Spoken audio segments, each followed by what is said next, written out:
There's another law. I'll give you a sheet on it last week. I don't know if you noticed. It's called conscious focused attention.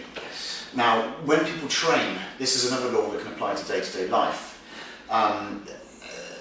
Great life is made up of great moments, but that doesn't normally happen for most people because they tend to always try and aim for something in the future. When that comes, when this comes, I'm aiming for that, I'm aiming for this. Well, every great moment starts right now in this moment, okay? So it's the same down the gym. If you're doing a set and you think you're going to do about 6 or 8 reps on a particular weight, don't lift that weight and think, right, I'm going to try and get to number 8 as quickly as possible. Concentrate on the first one, feels good. Okay, concentrate on the second one, yeah. And just keep going like that. And then what you're doing, you're building up more concentration, you're building up more ability for your mind to link a connection between your muscle.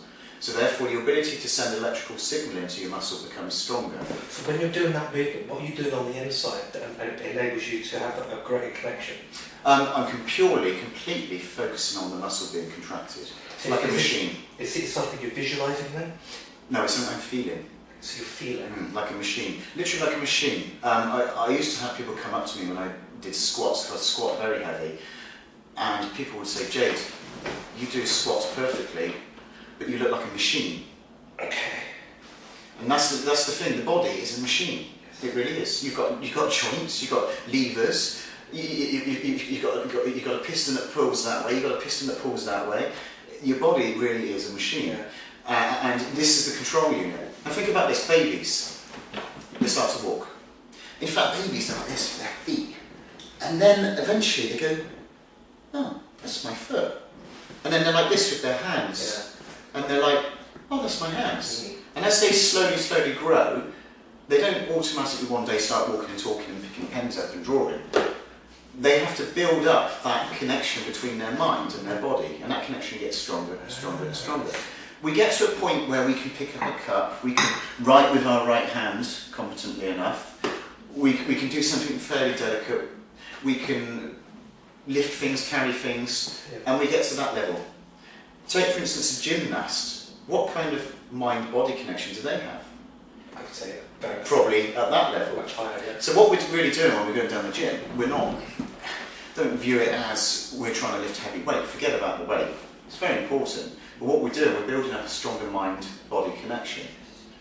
Okay? And then by breaking the body down into muscle groups, you're then creating the ability to send more electrical signal into those muscles so you can focus on them. So you have to have a fundamental belief.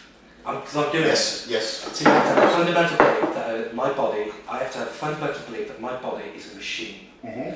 And then as I'm doing each exercise, I concentrate on the feeling of the muscle. Yes. I put my awareness, if you like, Yes. on the muscle as I'm moving. Yeah. Okay.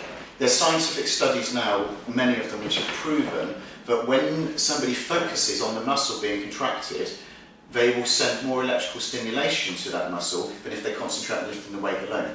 Okay, you're constantly saying the word focus, which is a visual predicate. Is there any imagination there?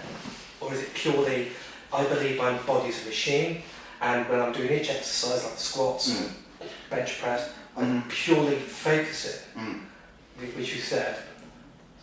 It's a very visual word, that's all. Yeah, I suppose it is a very visual word, yes, like you said, because... And your eye access cues, you can see the picture up here somewhere.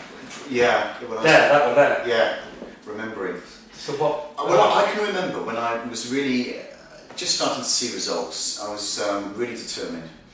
And I can remember doing cable flies and really concentrating on the chest.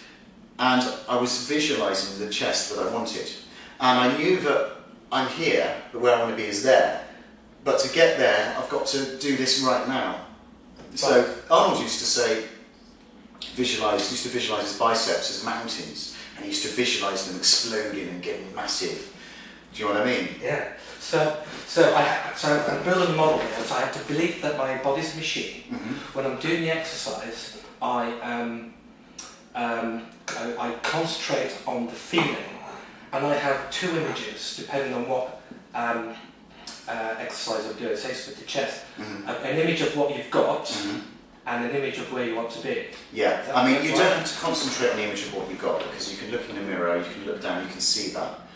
But what you've got to do is to kind of try and transpose the image of what you want to be Yes. and kind of move into it. I see. So what I would, if I'm doing chest, I would have an image of how I want my chest to be. Yeah. It's like a rehearsal. If you Yeah.